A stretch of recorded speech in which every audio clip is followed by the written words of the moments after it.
This is the all-new 2022 Subaru WRX, and it's actually kind of a big deal because these only come out in an all-new fashion every 6 or 7 years. So the goal of this video today is to give you an entire overview of this car. We're going to start with the exterior, we'll move to the interior, talk about some of the features. I'm going to try and throw a bike in the back of this thing to see how usable or not it is, and then we're going to take it on the road, most importantly, to see how it drives. I'm going to keep the exterior portion of this video short because so much has already been said about this new WRX, and it's basically all revolves around this black plastic cladding that you have on the side. This is something that you basically just see on every Subaru nowadays, but they've decided to put it on the WRX, and that kind of has made a lot of people mad. What I will say is that I've seen renderings or Photoshop versions of this car with this painted, and it looks absolutely amazing. It just looks like over fenders. So that's up to you to decide how you like the looks of this or not. I will say, I think from the front and the back and the sides, it looks really good outside of the over fenders themselves. These headlights on the limited model are really awesome. I think they look brilliant, as well as the wheels themselves. The last generation WRX, when the wheels came out on that car, absolutely hated the design. I thought they were quite ugly, but these are great. And honestly, it really goes well with this sort of like Halloween edition WRX. You have this orange paint, obviously quite loud, in contrast with the black wheels and of course the black plastic cladding. Let's talk wheels and tires. 18-inch wheels and Michelin tires. These are 245 40 18-inch tires, and I would say that's a nice thing because a lot of cars are going to 19s, 20s, and it really does affect the ride. So I like the fact that you get a little more sidewall here. By no means rally car spec sidewall, but definitely more than a lot of other cars or sports cars in this realm. Hopping in the interior, and I really hate to start with the thing that I like least about this car, but it just honestly dominates the experience for me. And the shortest coming of this vehicle, in my opinion, is this infotainment right here. It looks good, right? You get this giant screen. It has a bit of a wow factor, especially if you have somebody in the car. But from a usability point of view, it's just not good. It's slow-ish to respond. The fact that you have to use the screen for pretty much most of your HVAC controls makes it super frustrating to use. Anytime you're using a screen while driving, specifically for stuff like HVAC or even just the heated seats, there's multiple clicks just to adjust the heated seats, and that's just unacceptable to me.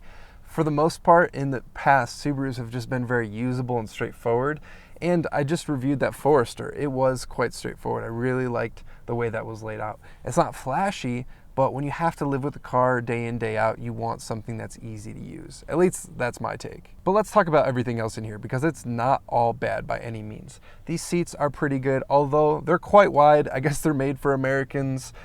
They fit me not that great because I'm a little bit narrower, but they are a nice material. You kind of have an Alcantara material, and they have enough bolsters that kind of keep you in place, which is of course important for something like a WRX. I would say overall, I like the design in here. They've sort of leather wrapped pieces of the dash and the interior, places that you kind of tend to touch. The rest of it is of course, you know, just regular run-of-the-mill plastic, but I will say it feels very solid. If you just get in here and you try and move things around, it is quite rigid, and that's important for I think a WRX, and is kind of intrinsic to just Subarus in general, of course. The steering wheel is a nice size and shape, and I do like the WRX touch that you have here. The gauge cluster is extremely underwhelming. You just have two analog gauges, one for the speedo and one for the tachometer. I have nothing against standard gauges by any means, but there's nothing really to write home about from this gauge cluster perspective. And then rounding out this interior, being that this is the limited model, it has the Harman Kardon sound system, which sounds fine. It's not super high-end by any means, but it sounds fine. So overall, I would say that this interior is pretty good. It's just let down, like I said, by the infotainment, but outside of the infotainment, if you just plug in your phone for Android Auto or Apple CarPlay, it's a pretty nice experience. I want to take this thing for a spin because really that's the most important aspect of a WRX, but first, let's try and throw a bike in the back and see if it fits. The first thing worth noting with any bike test is whether or not the front wheel has to come off. In the WRX, things are tight, so this is definitely a wheel-off scenario. However, it does fit my 29er mountain bike, just. And while it's nowhere near as ideal as most other Subarus I've tested that fit without any disassembly just fine, it's good to know that you can if you really need to. Oh hey, and if you like the bike test, make sure you're hitting that subscribe button so you don't miss future videos.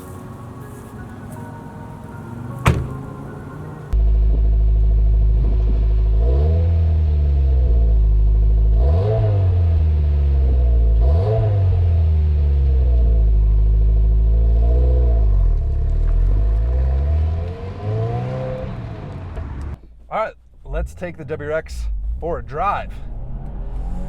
We are out here near Boulder, Colorado, in a bit of a canyon road. And now we actually get to see the fun aspect of the WRX, because that's what it's supposed to be about, right?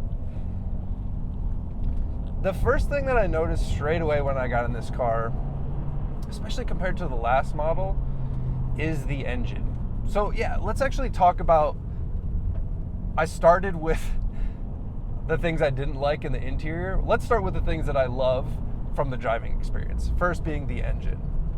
So the old Subarus of yesteryear, while they had a lot of character, they were kind of inherently very flawed, especially from a tuning point of view. Because they were just kind of all over the place from a power delivery aspect. They surged a lot. The power delivery wasn't linear in any way, even for, you know, what you would expect from a turbocharged engine. Turbocharged engines, to some extent, have a little bit of peakiness to them. But even the way it would deliver torque, there would be highs, there would be lows. It wasn't consistent. It was very choppy. And even if you looked at a dyno graph, that was very apparent. And this engine, it just seems like they have spent so much more time tuning it. It's so linear. And while there is a bit of lag down low, especially when you're kind of just cruising around 2,500 and you stab the gas, you really have to wait for that torque to come on. You have to wait for that boost to build. But they've just done such a better job, and it's just so much more drivable.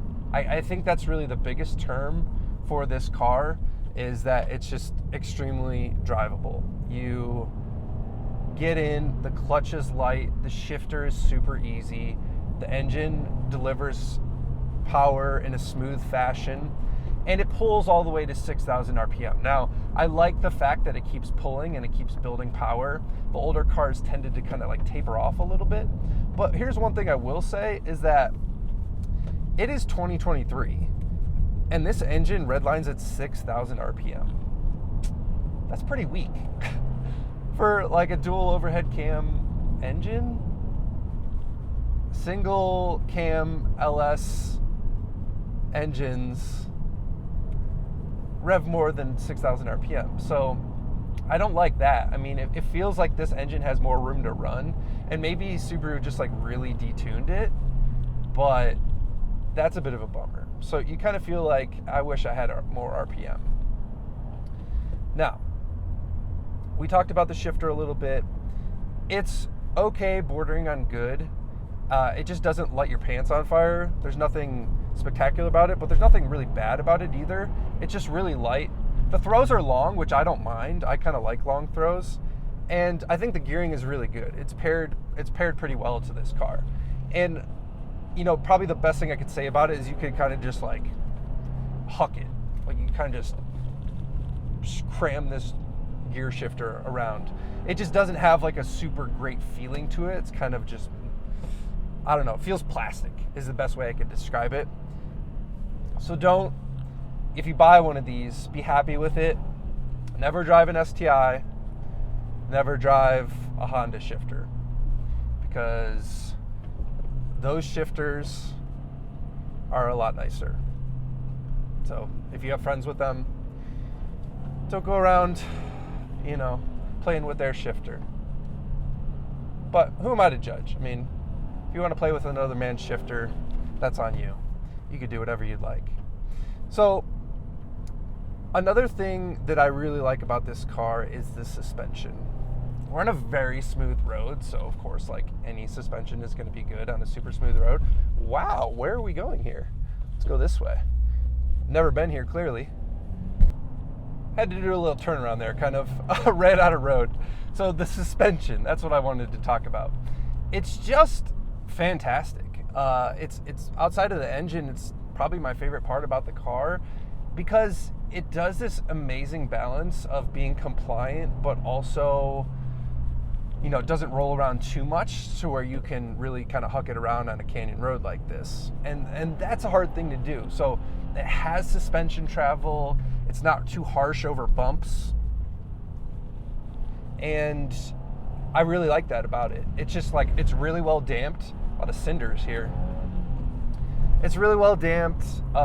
And in Colorado, there's a lot of areas where, because of drainage, it's kind of like dips and valleys, and you never have to worry about bottoming it out. So it's one of those things where it's like, you know, with certain sports cars, you have to drive them very carefully, and uneven pavement, you know, maybe there's a big overhang for your car. With this thing, you don't have to worry about that. And that's like kind of the appeal, right? It's supposed to be a lightweight rally car. I use that term a little bit loosely, but the suspension is great. So really what you're paying for here is an engine, like a good engine, a pretty good transmission, a great suspension and chassis. I will say it's slightly let down by the steering. The steering itself is completely numb. So it's really hard to tell what the car is doing, especially like, I'm noticing it even more now. This road has a lot of cinders on it. And as it breaks away, you just can't feel it within the steering wheel. You can only feel it within your butt. So I don't love that. It turns in pretty well. At the limit, it does understeer. It's hard to get this thing to rotate. That's classic Subaru. So I would say, like I said, the suspension is really good. Oh, man, people are so nice around here. Thank you. Appreciate that. So yeah, that's what it's let down by. And there's a couple other things that bother me about the car. First, the brakes. I'm gonna go deep into this corner. Ugh. Don't love these brakes. They're mushy. They feel underpowered. It's always tough to say with a press car. Press car meaning like this is something that the OEM gives to journalists to review, right? So these often get beat on, they get taken to the track. So I don't know if maybe perhaps the brake fluid has been boiled in this thing or something like that, but something just doesn't feel right with the brakes. It's just kind of a mushy pedal, and they just feel underpowered to the car, especially because you can get this car going quite quickly. So don't love the brakes. There's a certain boominess to this exhaust too, and not in a good way. And that kind of leads me to the next aspect that I'd like to talk about, which is what I alluded to in the beginning of the video. How do I feel about this as compared to old Subaru WRXs and STIs that I've owned and driven a bunch? So it has this sort of real bassy exhaust, especially at low speeds, especially if you have the windows down, but not in a good way at all. It's just kind of a droney thing that I find quite annoying. So I'm not a big fan of that. I don't know what's going on there. If that's something that they built in just to make it feel a bit more special, like a bit more bassy. People are so friggin' nice here for moving over and kind of letting you have a good time in their little canyon. So that part is a bit odd to me. It doesn't just have the character of an old Subaru engine. And once again, I fully admit that those engines were very flawed. And that's the weird part, right? Like sometimes flawed things or flawed engines have the most character. So can I really be mad at this for like being better and more efficient. Not really. It's just something worth noting, because if you're someone who comes from an older Subaru and you kind of like that quirkiness, this car just is a lot more serious. And that's fine. Once again, that is fine. It's just something worth noting for people that are coming from an older Subaru, which kind of expect that sort of thing. At least I do. So all in all, it's a better handling car than pretty much every WRX I've driven out of the box. The engine has smooth power delivery, and I'm sure once you get your hands on this from like a tuner point of view, this engine's gonna be stout. A couple other things worth mentioning: it doesn't have radar cruise control like a lot of cars. I assume they just did that because it's a manual, and that's a bit odd to me, because there are other manufacturers that still have radar cruise even with a manual transmission, so that kind of sucks. And I just think that when you start to talk about what makes a Subaru, it's the ruggedness, which this has. It feels like it's going to last, but the fact that it lacks that character, it's just hard to fall in love with. It's a really good car. Like, it's great for what it is. You want something all-wheel drive, you want something relatively fast and fun, but why doesn't it have a hatch? What happened to the hatch? That was the whole shtick with Subarus, is that you could throw your bike in the back, go adventuring, have a whole bunch of room, but still kind of tear up a canyon road, right? The last thing that I'll say, just to wrap this thing up, is I don't understand why this is the top trim that you can get with the manual transmission. I like the suspension a lot, but I can't adjust any of the drive modes, and that's something that you only get with the GT model. With the GT model, you get more drive modes. You also get an adaptive suspension, which I would really like to have in this car, to be able to kind of dial it, firmer, softer for a loose surface, nice smooth tarmac like this. But you have to step up to the GT, and that only comes with what Subaru calls, I think, something along their performance transmission, which they're being very careful not to say CVT transmission, because that's exactly what it is. And that obviously has a negative connotation in the Subaru community. So it's just an odd choice to me. I think this car, if you were willing to pay the money and get it with an adaptive suspension and the extra drive modes, it's a pretty compelling argument, albeit expensive. But what car isn't expensive these days? So that's the last thing that I'll leave you with. I think, as once again a Subaru enthusiast or ex-Subaru enthusiast, they've kind of changed directions here. It's not as charming as it once was, but that's because it's more sound. Like it's more of a sort of put together vehicle, and that is a bit of an odd thing to say, that I almost like it less because it's so good. But if you're going to drive it every day, you probably want the quirks less, perhaps, and maybe this appeals to more people. Only you can answer that. So I hope you guys enjoyed the video. I've really enjoyed my time with this car, and if you did enjoy it, would love if you hit the subscribe button and the like button. And if you like Subaru stuff, I just made a Subaru Forester Wilderness video before this one, which I also really enjoyed as well. So with that, I'll see you guys on the next one. Peace.